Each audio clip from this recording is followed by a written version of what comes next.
Assalamualaikum and a very good evening. I'm Nur Fadila binti Rosli from the Special Education class. Today I'll be presenting my research proposal on the role of Upin and Ipin Season 1 in enhancing communication skills of children with autism in primary school in Sentul District, Kuala Lumpur. To begin, let's discuss the background of my study.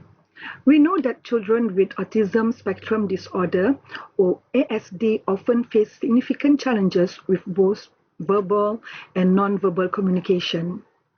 While traditional interventions are effective, there's an ongoing need to explore new and culturally relevant tools. Recent studies suggest that animated content can be a powerful tool to capture the attention of children with autism, and in Malaysia, a perfect example is the popular series Upin and Ipin. This leads me to the problem statement. Despite the existence of tools like PACS and TAG, there's a significant gap in our current approach: the lack of effective and culturally specific interventions. We haven't yet fully explored the potential of a mainstream animated series like Upin and Ipin as an educational tool for our local population.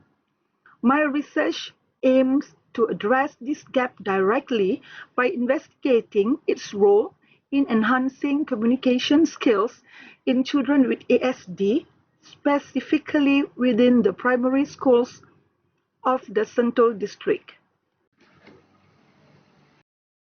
My research is guided by a clear set of objectives. Firstly, I aim to measure the impact of verbal communication skills, which includes things like a child's vocabulary and their ability to form sentences. Secondly, I will assess changes in nonverbal communication, such as eye contact, gestures, and facial expressions. We will also evaluate the difference in skill development between the child who watch the show and a control group who do not.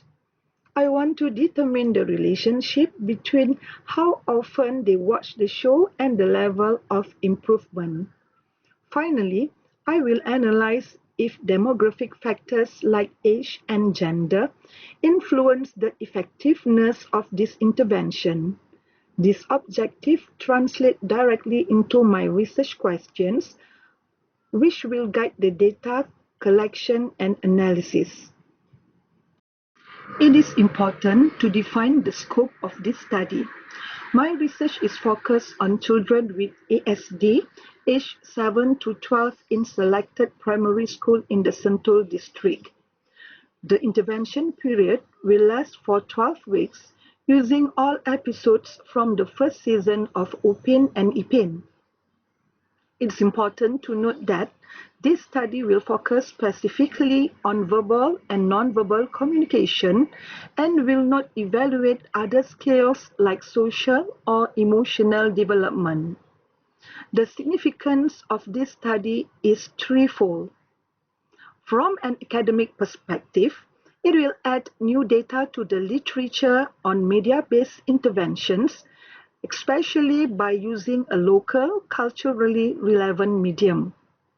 Practically, the findings can provide valuable guidance for educators, therapists, and parents on how to incorporate mainstream media into their support strategies.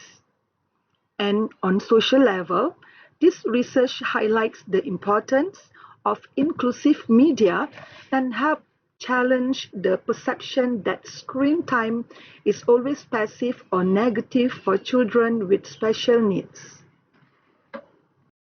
My research is built on a strong theoretical foundation. The first theory is social learning theory by Albert Bandura, which explains that people learn by observing and imitating others.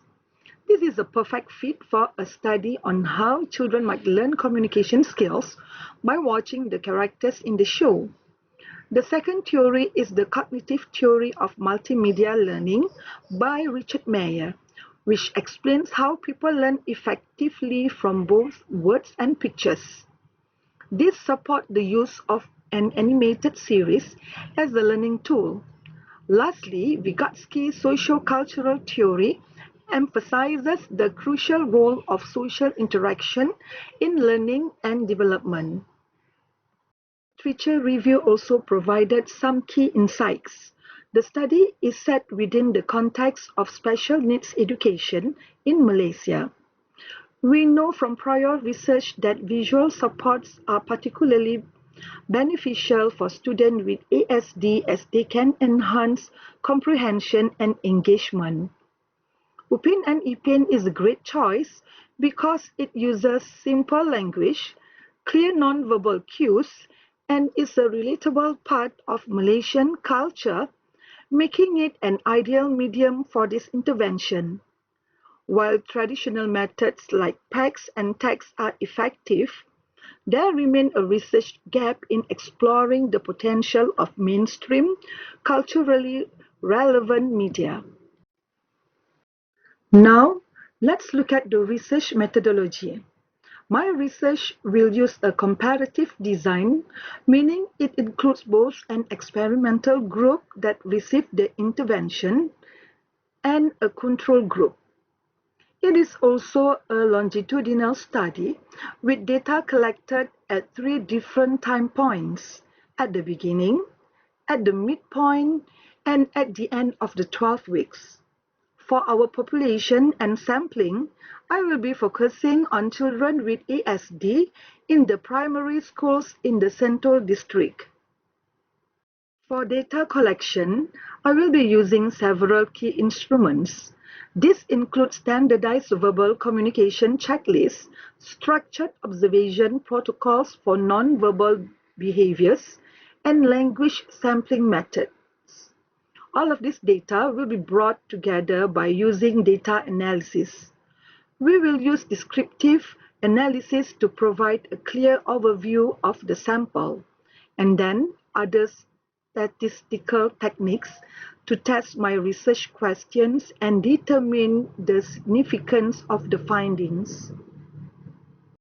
Ethical considerations are cornerstone of any responsible research, especially when working with vulnerable populations.